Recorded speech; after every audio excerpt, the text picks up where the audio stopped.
causing either significantly increased erosion or a landslide to occur. At Papandayan, this left behind numerous rocks filled with white, yellow, and brown coloration. But, more about the overall volcano.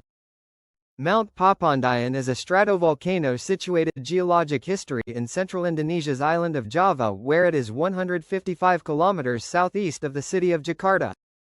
Although Papandayan's true age marking when it first began to erupt is unknown, the entire volcano probably started to form less than 50,000 years ago based on the level of erosion present. Whenever activity did begin, the Papandayan volcano initially formed when a dike of andesite composition magma intruded into the crust. Eventually, this dike reached the surface where it erupted at several vents along a northeast trending orientation. As the medium silica content magma interacted with the area's abundant groundwater, it generated a series of explosions which formed several small craters in the ground. Subsequent eruptions thereafter began consolidating the main vent into a single growing volcanic cone. This cone produced explosive Vulcanian eruptions, during which lobes of gray andesite lava would sometimes also appear, flowing up to several kilometers from its summit. Despite the growing volcano, the same underlying dike geometry remained, meaning that whenever new magma intruded into the crust, much of its volcanic gases and hydrothermal fluids funneled into the northeastern flank of the volcano. Over time, these gases hydrothermally altered much of the overlying rock, replacing stronger minerals with easily eroded counterparts.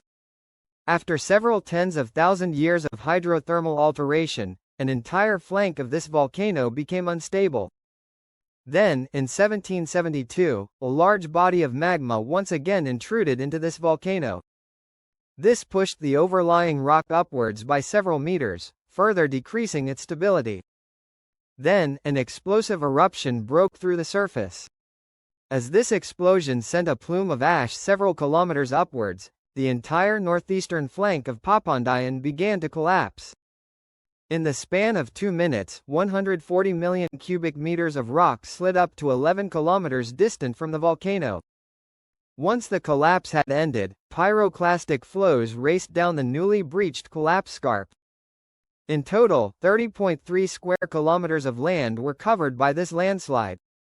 While this collapse may seem like an isolated collapse scarps event, the shape of the volcano suggests that it was not.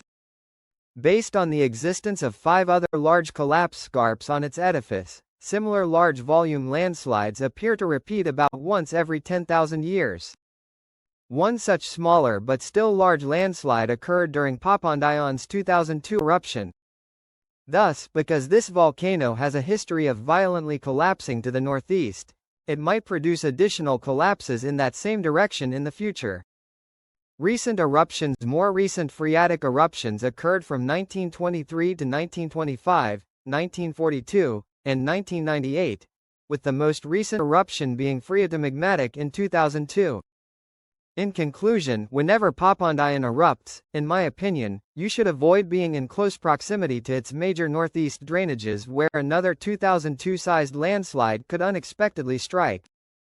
As a final note, I would like to thank this channel's patrons on Patreon and channel members on YouTube for supporting my work.